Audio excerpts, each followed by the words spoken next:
It was a rainy Tuesday afternoon, if I'm not mistaken, and it was May of 2017.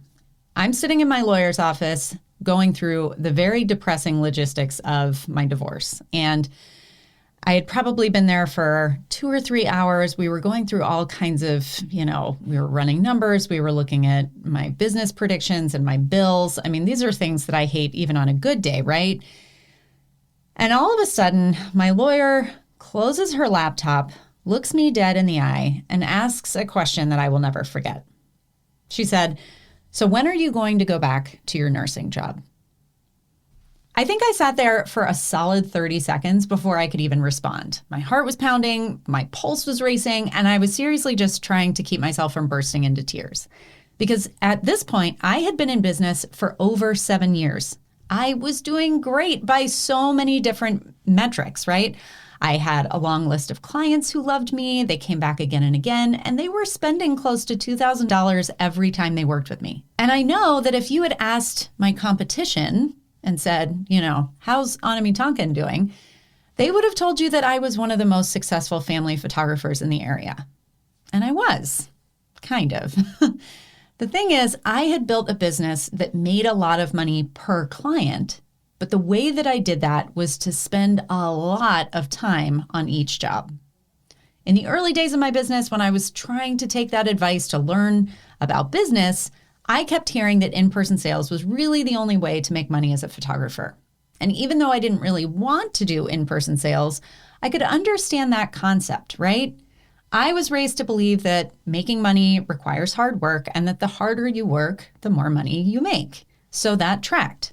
There's a lot of steps involved in in-person sales. There's a lot of meetings involved. There's a lot of time involved. And in my mind, it made sense that all of those things justified the high price tag that I was charging. But in the aftermath of my divorce, I really didn't have the time to take all those steps, to have all those meetings, to do all that hand-holding with my clients. All of a sudden, with just a single income instead of two, I had to cover the mortgage, I had to put food on the table, and most importantly, I had to care for my 2 boys. The way that I had built my business, there just wasn't enough time in the day to get all of the things that I needed to get done. I had no room to grow. So the way I saw it, I had 3 options. One would be to quit photography, right? To do what my lawyer was suggesting, go back to my nursing job and sort of deal with that. And that's, nurses definitely don't get paid anywhere near enough, but they do have a lot of predictability, stability. You can always pick up extra shifts if you need extra money. So that was one option.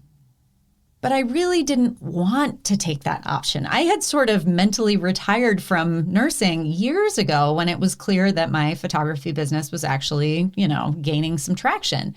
So I definitely, wasn't really excited about that. And I didn't want to give up the business that I loved, that I had worked so hard to build, the clients that I was working with.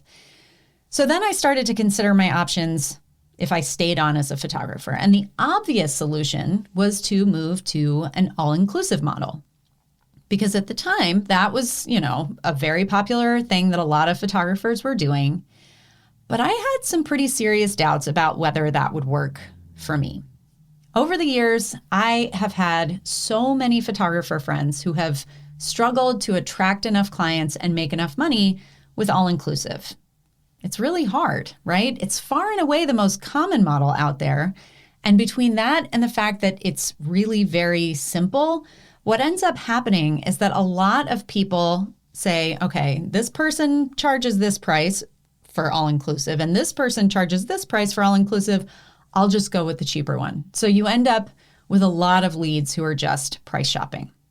Then when you do get someone to hire you, that all-inclusive price basically means that you've set a hard ceiling on how much you can earn. It's just, that's the amount that you earn. So if I wasn't going to close my business and I wasn't going to switch to all-inclusive, that left just one option, which was to do something totally different. The thing was, after 7 years of in-person sales, I knew why the process worked. I had spent countless hours talking with people as they saw their images and decided what to buy. And I knew that there were a few seemingly small and sometimes counterintuitive parts of that process that made all the difference in the bottom line. So the challenge was figuring out whether I could kind of reverse engineer and streamline those parts of the process, the parts that worked, in a way that meant that my clients were happy and they were motivated to spend money without needing me there every step of the way, which is exactly what I did. And I'll tell you about how I did it in the next episode. If you're ready to make your photography business more profitable, more efficient, and more attractive to your ideal clients, you're ready for the Simple Sales System. Click the link in the show notes or visit thiscan'tbethathard.com/simple sales to get started.